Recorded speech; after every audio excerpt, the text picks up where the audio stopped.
Bonjour, dans cette vidéo, on complète les pages 2 et 3 du chapitre sur la symétrie axiale. Alors, les propriétés que l'on va évoquer ici sont assez intuitives. Je ne dis pas évidentes parce qu'elles ne sont pas si évidentes que cela à démontrer, mais là, aujourd'hui, on ne va pas les démontrer, on va simplement les accepter. Le symétrique d'une droite est une droite. On dit que la symétrie axiale conserve les alignements. Donc vous avez ici le symétrique d'une droite AB qui est la droite donc A'B'. Remarquez que pour construire le symétrique d'une droite, il suffit de construire le symétrique de deux points.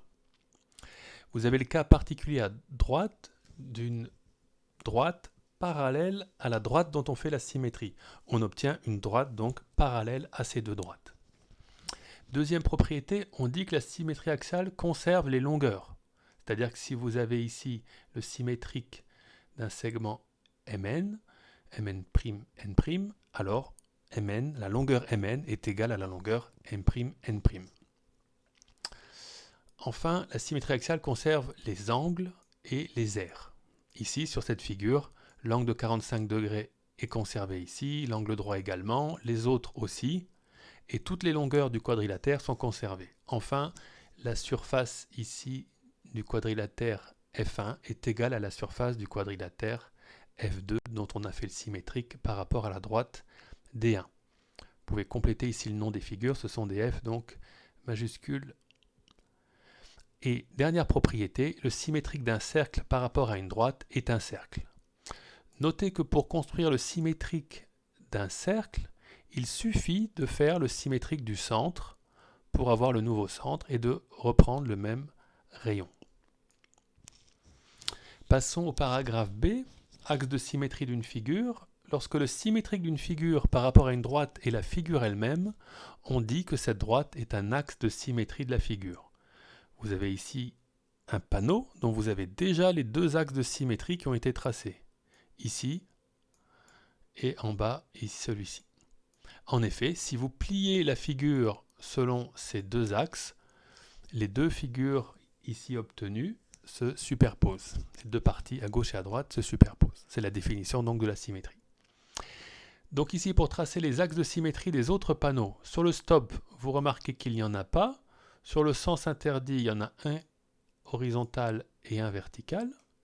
Sur le céder le passage, priorité à droite, ici, il y en a un vertical. On serait tenté, regardez, d'en mettre un que je commence à tracer ici, mais si regardez, on commence à tracer, on voit en fait que la croix ici n'est pas symétrique par rapport à cet axe. Donc il n'en fait pas partie, on l'enlève. Il n'y a qu'un seul axe de symétrie. Pour finir, sur le panneau poste de secours, vous avez un axe de symétrie verticale, un axe horizontal, et vous avez encore les deux diagonales qui sont des axes de symétrie. Voilà.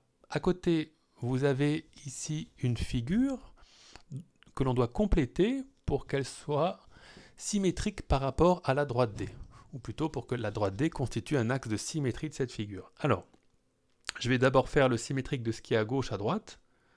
On y va. Voilà.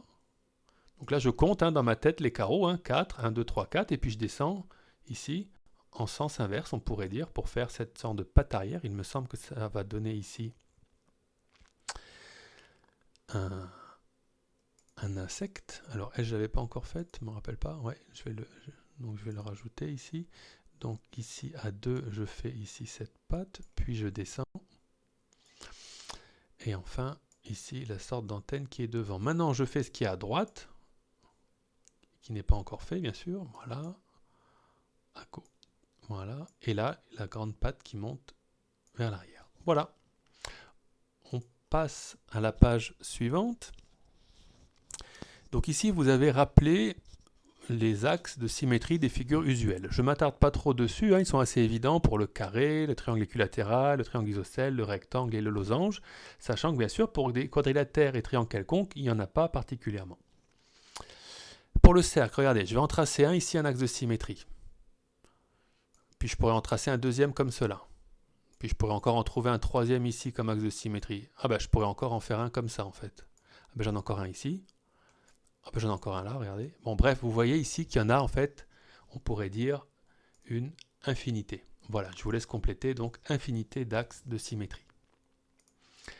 Enfin, on finit le cours avec un exercice ici qui est commenté. Vous avez le corrigé ici détaillé avec les différentes étapes de construction pour construire le symétrique d'une figure un peu complexe. Ici, vous avez un triangle avec un cercle.